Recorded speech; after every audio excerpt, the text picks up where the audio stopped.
Hello students, today we are going to discuss about another mathematical operation, and that is multiplication. So what is multiplication?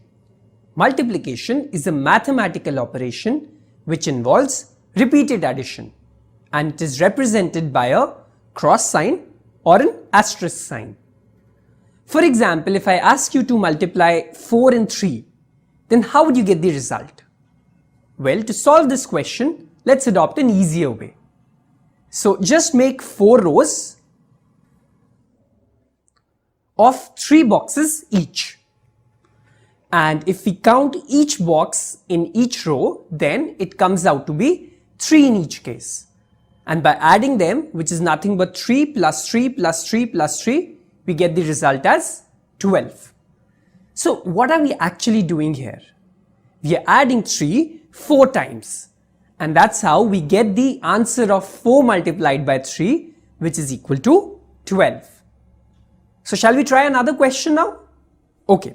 So what will be the product of 5 and 4?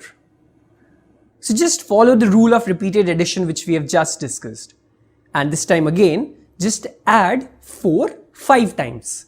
That is 4 plus 4 plus 4 plus 4 plus 4, it gives you 20. Quite an easy method? Okay. So this is again a simple method to get our answer quickly without making rows and columns. And all we have to do is add the second number again and again, or more precisely by how many times it is written in the question. And that's how you get the result of our multiplication problems. So this is just one case where on multiplying 2 positive integers, we get a positive integer. And now the question arises, what will happen when we multiply 2 negative integers? Let's say if I want to multiply minus 2 and minus 3, then what will be the result of this? Well, here comes the twist. And what's the twist? So the twist is that when you multiply 2 negative integers like these, so they always give you a positive answer. So what will be the answer of minus 2 into minus 3? A positive answer? Yes, it's a plus 6, or you can simply say just 6. And I'm sure you all must be wondering that why do we get a positive number on multiplying 2 negative integers? Well, to answer this question, let's just recall our concept of number line. So in number line, all the positive integers, they lie on the right side of 0. And what about the negative integers? They lie on the left side of 0. Thus, negative and positive, they are opposite of each other. And if a plus sign represents east direction, then the west direction can be represented by a minus sign. And if we tag a positive number with a negative sign, then its location on the number line, it shifts to the left side of 0. Similarly, by the same logic, or if we tag a negative number with a negative sign, then its location shifts to the positive side of, or the right hand side of 0. Or we can say that it becomes a positive number. Therefore, just remember this. Therefore, negative of negative is opposite of negative. And opposite of negative means positive. Clear so far? Okay. Now just to remember this complex concept, you have to remember simple 2 rules while solving any multiplication problem. So the first rule is that when we multiply 2 integers having the same sign, be it a positive or a negative number, the answer will always be a positive integer. For example, if you have 3 multiplied by 3, then it gives you a positive 9. Or if you have minus 3 multiplied by another minus 3, then again it gives you a positive 9. Okay, now the second rule. So the second rule is that when we multiply 2 integers having 2 different signs, then the answer will always be a negative integer. Let's take an example. So if I have minus 5 multiplied by 4, then, or we can say 4 multiplied by minus 5, then the answer will be a negative number, true. And that's because we have 2 different sign numbers now. One is positive and the other is negative. Now the question arises that why the product of two integers having two different signs, it gives us a negative integer. Well, to answer this question, let's go back to our concept of repeated addition method. So if we have to find out the multiplication product of 4 and minus 5, then what are we simply doing? Yes, so we simply add minus 5 4 times, 1, 2, 3 and 4. So 4 times we add minus 5 and the result comes out to be minus 20, which is a negative integer. And why does it come out to be a negative integer?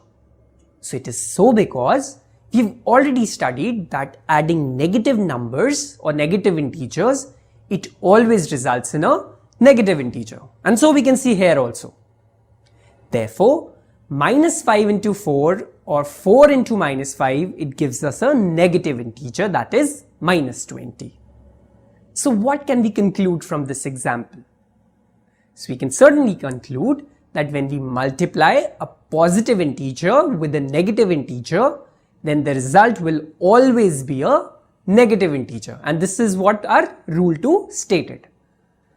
So students, till now we have studied about such cases where we have to multiply two integers. Now, how do we solve the problem if we want to find out the multiplication product of 3 or more than 3 integers? Well, for this, let's just take a question first. So what if I ask you to multiply minus 3 into minus 5 into 3 into minus 5? Then what will be my answer? Well, to begin with, let's just take first two integers. That is minus 3 into minus 5. So this will give me the result of 15. And that's because we know that the product or the multiplication product of two integers having same sign, as in this particular case, the negative sign, it always yields a positive integer. Okay, now let's move to the next step. Now the next step is 15 will be multiplied by the next integer, which is 3. This gives us a result of 45. And now the last step is that 45 will be multiplied by the last integer, which is minus 5. And so we get the result as minus 225. And that's because in the last step we can see that we have multiplied two numbers with different signs. That is, one of them has a positive sign and the other a negative sign. And so we get a negative product. Okay, clear? Great. Let's move forward now. Now there is one more method of solving such type of complex multiplication problems in a quicker way. So if we have the same question, that is to find out the result of this multiplication operation, that is minus 3 into minus 5 into 3 into 5, into minus 5 rather, then all we have to do is just count the number of negative integers. So if in a question the negative integers are odd in number, then the result will always be a negative number. And if the negative integers in a question they are even in number, then the result will always be a positive integer. Now let's just come back to this question. So here you can see that there are 3 negative integers, that is minus 3, minus 5 and minus 5. And so our answer will be a negative integer. And that's what we saw, that after doing calculation, the result comes out to be minus 225, which is a negative integer. Now come on, quickly tell me what will be my answer if I have to multiply minus 3 into minus 5 into 3 into 5. Okay, apply the simple rule, that is count the number of negative integers. So we have two negative integers, minus 3 and minus 5. And now so the result will be a positive or a negative number? Right, so the result will be a positive integer. And if we multiply this, then we get the result as 225, which is a positive integer. Okay, so students, this is basically a short and simple method to get the answer in a few seconds. And you can try this while solving even complex multiplication problems. So with this, I end this module, and in our next module, we are going to discuss about the properties of integers under multiplication.